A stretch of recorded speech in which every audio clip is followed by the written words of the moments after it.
It's 8:20. It is the 24th day of January, 2024. It is about 52 degrees and sunny outside, but windy and cold. And of course, I am surrounded by fires. I'm not on fire, but apparently the rest of the state is. Thank you, LA firefighters. And with the fire, there means fire sales. No, there doesn't, but it's a great way to segue into time to take a look at all the new stuff that's on the shelves of our friendly local game store. If you are lucky enough to have a friendly local game store, but don't take my word for it, because I'm drinking tea. Pinky out, of course. Call the game store and make sure they have the product in stock. And if they don't, they can special order it. Now more than ever, boys and girls, we must support our friendly local game stores. If you are lucky enough to have one, to keep them open, because with the news of Dimond shutting down, declaring bankruptcy, and diversifying all its stuff, and the multiple millions of dollars they owe their customers, it is going to be increasingly difficult for your mom and pop brick and mortar game store to get stuff. It's going to be difficult for your big box stores to get stuff too, because lots of different companies ship through Dimond and Alliance. It's not just little guys. It's Target, it's Amazon, it's Wizards of the Coast. They all get their stuff from Dimond, which means they are all affected. So if you're lucky enough to have a friendly local game store and they don't have a game you want, buy a dice, buy a figure, buy an old magazine, buy an old module, just buy a snack, just anything to keep them open, because we need them. Because otherwise, if you don't support them, they turn into stores that just sell Funko Pops, like every tabletop role-playing game store where I live. Because I have like 7 now that claim they're game stores. Every one of them is pretty much 90% Funko Pops. One of them does do Magic, but they're like a set behind. But nobody's actively supporting D&D or any RPG where I live. So yeah, unless you want your friendly local game store to turn into a Funko Pop store, please support them.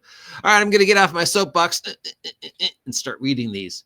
From Night Owl Publishing, we have the Meatlandia trilogy and Into the Space Worm. I'm going to just guess this is weird stuff for OSI, and it is. This is weird stuff for OGL, OSI, whatever you want to call it, D20 fun.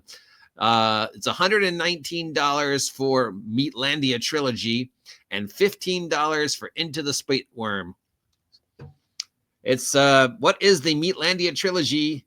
Is 7 classes, 75 meat magic spells, the city of Meatlandia, the D100 Chaos Storm, 11 new monsters, all related to meat, meat men, meat women, worm witches, the life and death of meat men, an in-depth look at meat men, the meat lord, meat, meatity, meat, spam, wonderful spam.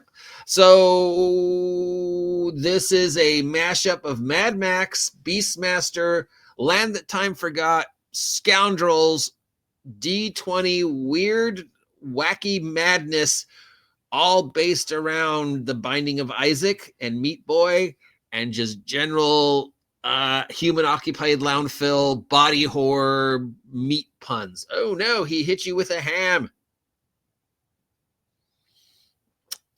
Into the Space Worm, on the other hand, is a level for 3 to 6 characters. Level's about 4. It's a dungeon.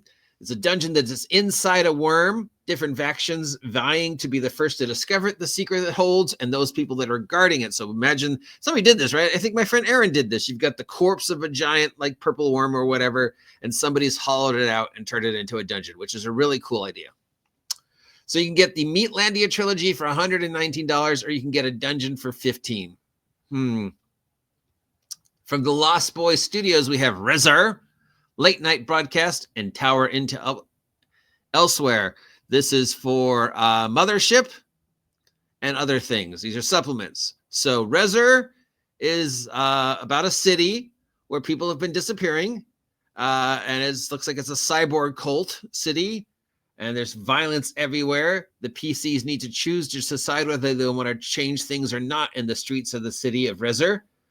Late Night Broadcast is a dark fantasy suburban gothic exploration dungeon about a city called Sunny Pines, and there's weird stuff going on in it. And then Tower into Elsewhere is a derelict mansion where people are going missing, and there's weird plants. And once again, it relies to the player characters to figure out what's going on. This is all D20 mothership weirdness. From Exalted Funeral, we have Shiver, the blockbuster starter set. Shiver, blockbuster Legends of the Silver Screen. Shiver slasher starter set. Shiver slasher Generation Murder, and Shiver Gothic Secrets of Spireholm. This is the Shiver RPG. I'm gonna assume it's a horror movie RPG. It's $51 for each of these. It's a chance for you to bring your favorite scary movies, spooky TV shows, and horror stories to life with the Shiver Blockbuster Starter Set. The Shiver Blockbuster Starter Set contains everything you need to start playing the Shiver game: dice, adventures, pre-generated character. Legends of the Silver Screen pays homage to some of the classic horror movies of the past, like Dracula and stuff like that, without using any of the names that are copyright, as well as a little nod to the 80s with like chainsaw-wielding lunatics. Then we have the complete starter set. Then we have Generation Murder, which is about a secret island of sending marauders into space. I don't know what that means. We've got Secrets of Spireholm, which is a Generation Gothic thing to take characters in more of a Lovecraftian type horror. Victorian. So basically it is just a catch-all horror game to cover different types of genres. So we've got normal horror, we've got blockbuster movie horror, we've got classic horror, we've got, classic Universal horror, we've got weird 80s horror, with like a guy dressed up like a clown or whatever. Is anybody with a mask and a chainsaw going to do murdering. And that's literally it. We've got Shiver, we've got weird mothership weirdness, and we've got old school essential weirdness, and that's all. And that might not seem a lot with con season about to start. I know it's weird to say that because it feels like I just said that a year ago, but yep, it's spring.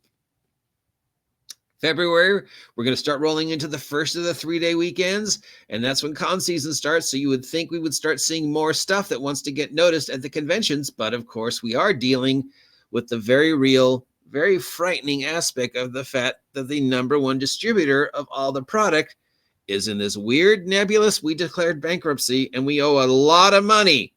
So again, please, if you have a friendly local game store that is open, support them.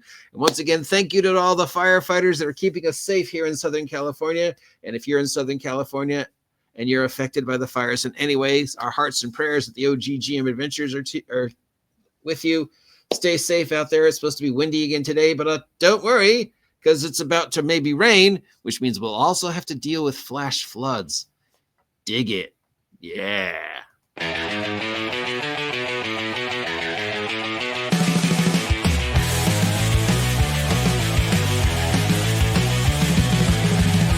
Roll the dice and ride the wave. Quest and dragons, the news we crave. Under neon lights we take a stand. Knights and wizards across the land.